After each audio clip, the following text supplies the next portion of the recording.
तो कहानी की शुरुआत में हमें रॉबर्ट नाम के एक इंसान को दिखाया जाता है। वो एक लकड़ी काटने वाले मिल में काम करता है। उसका एक खास दोस्त है जिसका नाम राल्फी है। वो इस समय राल्फी के खाने चीजों पर ध्यान दे रहा है ताकि उसका वजन वो कम कर सके। वो उसे वही चीज खाने के लिए देता है जिससे उसका फैट न बढ़े। खैर अब काम खत्म करने के बाद वो घर आ जाता है, जहाँ पर हम देखते हैं कि वो घर पर अकेले ही रहता है। और रात हो जाने के बाद वो एक कैफे में जाता है जहाँ पर वो एक कॉफी पीता है और वहाँ पर बैठ करके किताबों को पढ़ने लगता है। अब इसी कैफे में हमें एक अलीना नाम की लड़की को दिखाया जाता है। जब वो किताब को पढ़ रहा था तो अलीना उससे पूछती है कि तुम हमेशा किताब को ही क्यों पढ़ते रहते हो। तो रॉबर्ट कहता है कि मैं किताबों को पढ़ करके अपने दिमाग को स्वस्थ रखता हूँ। खैर अब कुछ समय के बाद यहाँ पर एक कार आती है जो अलीना को साथ में लेकर के चली जाती है। अब अगले दिन फिर से रॉबर्ट काम पर जाता है, जहाँ पर वो काम करने के साथ साथ काफी इंजॉय करता है। और रात हो जाने के बाद फिर से वो कैफे में आकर के अलीना से मिलता है। इस बार वो फिर से अलीना से बात करता है और इन दोनों के बीच में काफी लंबे समय तक बातें होती है। लेकिन कुछ समय के बाद अलीना के फोन पर कॉल आने लगता है और उस फोन को स्लावी नाम का एक इंसान कर रहा था।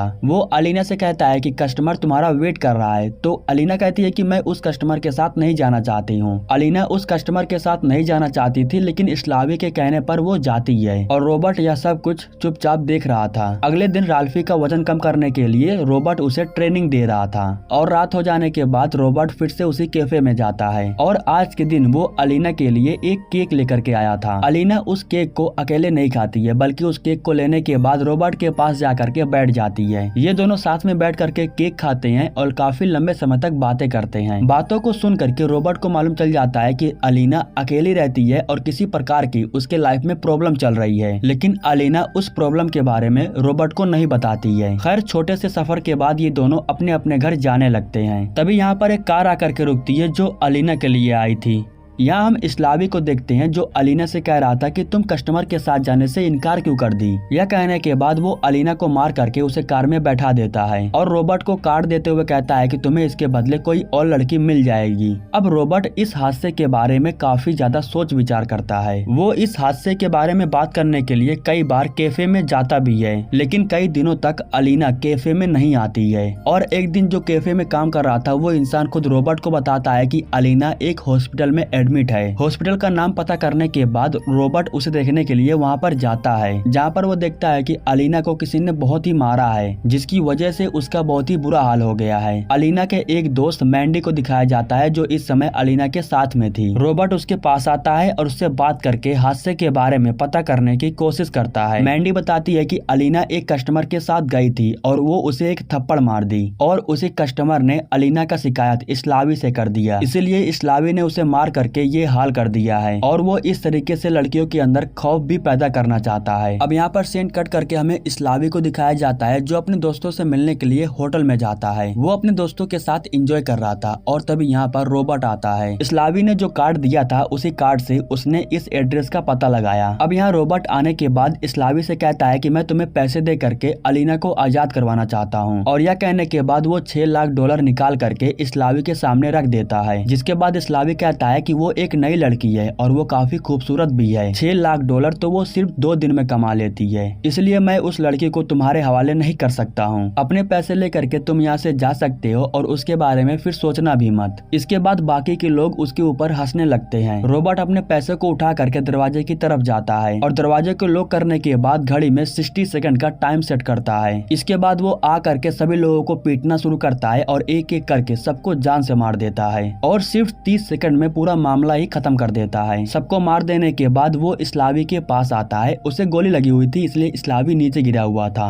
वो स्लावी से कहता है कि 6 लाख में तुम्हारी जान बच सकती थी, लेकिन तुमने मेरा मौका नहीं एक्सेप्ट किया। यह कहने के बाद वो यहाँ से जाने लगता है। आखिरी बार स्लावी उससे पूछता है कि आखिर तुम हो कौन, लेकिन रॉबर्ट इसका कोई जवाब नहीं देता है और वो यहाँ से चला जाता है। अगले दिन से फिर से वो नॉर्मल अपनी लाइफ को जीने लगता है और काम पर जाने लगता है, लेकिन ये मामला यहाँ पर शांत होने वाला नहीं था। सीन कट करके हमें सू सैंग को दिखाया जाता है। रॉबर्ट ने होटल में आकर के 5 लोगों को जान से मार दिया था। इसी वजह से जो धंधा लगातार चल रहा था वो अब रुक चुका था। अब इसके बाद सू सैंग स्लावी के आदमियों के पास आता है और इन सब को बताता है कि अब मैं यहाँ का एक नया बॉस हूँ। तुम सभी लोग पुस्किन के लिए काम करते हो और 5 लोगों की मौत हो जाने की वजह से उसका काम रुका हुआ है। मुझे यहाँ पर पुस्किन ने भेजा है काम को आगे बढ़ाने के लिए और इस बात का भी पता लगाने के लिए भेजा है कि आखिर उन लोगों को किसने मारा है। इसलिए अब मैं जैसा कहूंगा वैसा ही तुम्हें करना होगा। अब सुसेंग जा करके मैंडी से बात करके अलीना के बारे में पता लगाने की कोशिश करता है, क्योंकि वो हादसा होने के बाद से ही अलीना भी गायब है। मैंडी झूठ बोलते हुए कहती है कि मैं अलीना से ज्यादा बात नहीं करती थी। खैर, अब होटल की तस्वीरों को निकालने के बाद पता लगाने की कोशिश कर रहा था कि आखिर उस रात होटल में कौन कौन आया था। तभी उसके पास पुस्किन का भी कॉल आता है और वो कहता है कि इस मैटर को जल्दी सोल्व करो, क्योंकि मुझे उसके बारे में पता लगाना है, जिसकी वजह से मेरा सारा धंधा चौपट हो गया है। अब सुसेंग जा करके बाकी के लड़कियों से बात करता है और उसे मालूम चल जाता है कि अलीना की सबसे अच्छी दोस्त सिर्फ मैंडी थी, इसलिए अब वो मैंडी से बात करने के लिए उसे अकेले में बुलाता है। मैंडी बहुत डरी हुई थी और वो सब कुछ उसे बता देती है।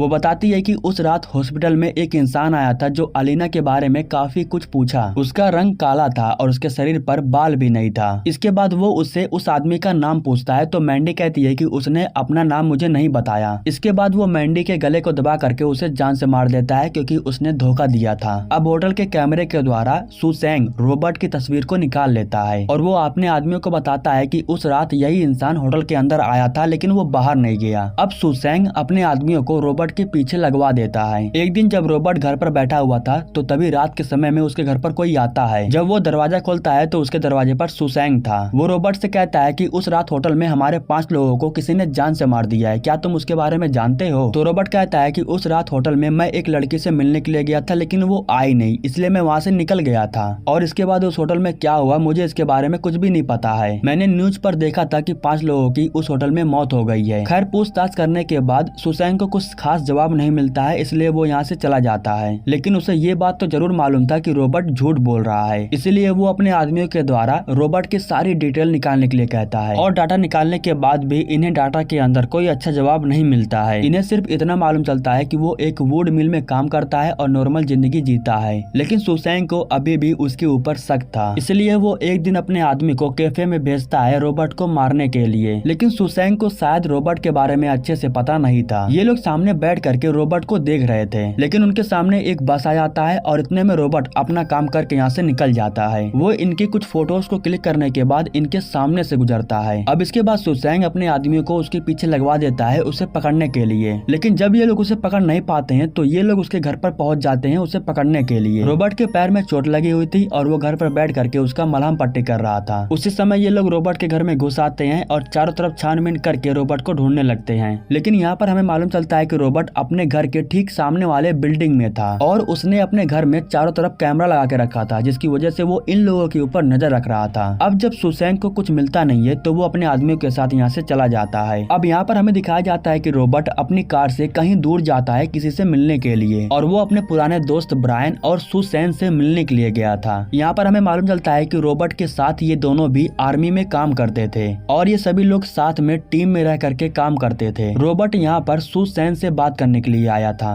वो उसे सुसेन की तस्वीर दिखाते हुए उससे पूछता है कि आखिर ये इंसान है कौन। अब सुसेन जा करके उसके बारे में अपनी टीम से डिटेल निकालती है और फिर वो रॉबर्ट को बताती है कि इसका नाम सुसेंग है जो पुस्किन के लिए काम करता है। इनकी एक गैंग है जो 2 नंबर के धंधों में काम करती है और सुसेंग पहले एक आर्मी ऑफिसर था, लेकिन अब वो पुस्किन के लिए काम करने लगा है। ये लोग लड़कियों को किडनैप करते हैं, ड्रग्स बेचते हैं, ऑयल के धंधे करते हैं और ये सारा काम ये लोग गलत तरीके से करते हैं। इसके बारे में किसी को भी पता नहीं रहता है। अब जानकारियों को पता लगाने के बाद रॉबर्ट दोबारा से शहर में आता है और वहाँ जाने के बाद सबसे पहले वो सुसेंग के एक आदमी डक को किडनैप करने की कोशिश करता है, क्योंकि डक एक पुलिस ऑफिसर है, फिर भी वो सुसेंग के साथ पैसों के लिए काम करता है। अब प्लान बना करके रॉबर्ट उसे कार तक लेके आता है और कार के अंदर उसे बंद कर देता है। कार के अंदर उसने जहरीली गैस को भी छोड़ रखा था, जिसकी वजह से डक का सांस फूल रहा था। रॉबर्ट बस उससे इतना पता लगाना चाहता था कि पुस्किन का जो धंधा है वो कहाँ कहाँ पर चल रहा है। डक को पता था कि अगर वो सच्चाई नहीं बताया तो अंदर दम घुट करके वो मारा जाएगा। वो रॉबर्ट की बात मान करके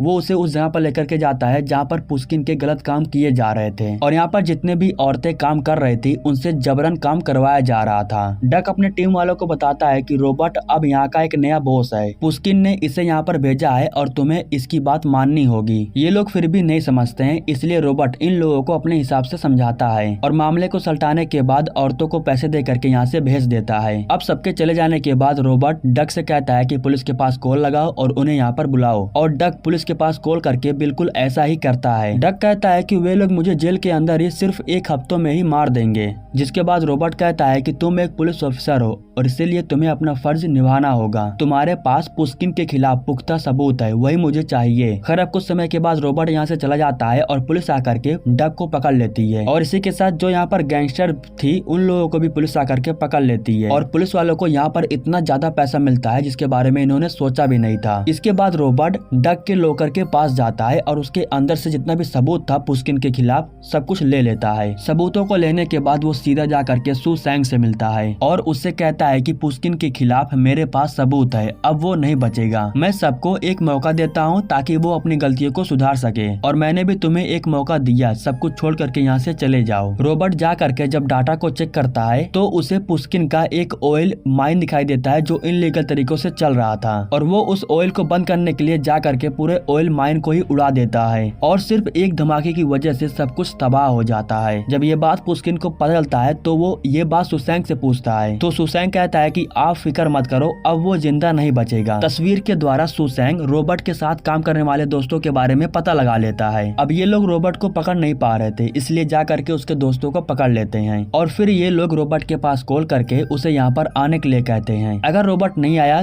तो ये लोग उसके दोस्तों को जान से मार देंगे, इसलिए रॉबर्ट यहाँ पर आने के लिए तैयार हो जाता है। जिस बस में बैठ करके वो आ रहा था जब ये लोग उस बस को चेक करते हैं तो वो उस बस में था ही नहीं। अब यह देख करके उसके दोस्तों को मारने के लिए ये लोग गन तान देते हैं, लेकिन ठीक उसी समय मिल के अंदर जो साउंड लगा हुआ था उसमें से बहुत तेज आवाज निकलने लगता है। अब उस साउंड को बंद करने के लिए सुसैंग का एक आदमी राल्फी को लेकर के उस ऑफिस में जाता है, लेकिन ये सिर्फ रॉबर्ट का एक छोटा सा प्लान था। वो इस आदमी को जान से मार देता है और अब उसे मारने के बाद वो राल्फी को आजाद करवा देता है। इसके बाद वो राल्फी से कहता है कि तुम जा करके पीछे के रास्ते से सबको बाहर निकालो और मैं जा करके सबका ध्यान भटकाता हूँ। अब सुसैंग को मालूम चल चुका था कि रॉबर्ट यहाँ पर आ चुका है, इसलिए वो अपने आदमियों के साथ उसके पीछे लग जाता है उसे ढूंढने के लिए। उसे अब बाकी के लोगों से कोई मतलब नहीं था। इसी बात का फायदा उठा करके राल्फी बाकी के लोगों को यहाँ से बाहर निकाल देता है। सुसैंग को लग रहा था कि वो रॉबर्ट को आसानी से ढूंढ करके उसे मार देगा, लेकिन वो उसकी गलत सोच थी, बल्कि रॉबर्ट उसके आदमियों को एक एक करके ढूंढ रहा था और सबको मार रहा था और अंधेरे का फायदा उठा करके वो सबको मारता है, लेकिन उसके बारे में किसी को भी नहीं पता चलता है। राल्फी उसके साथ मिला हुआ था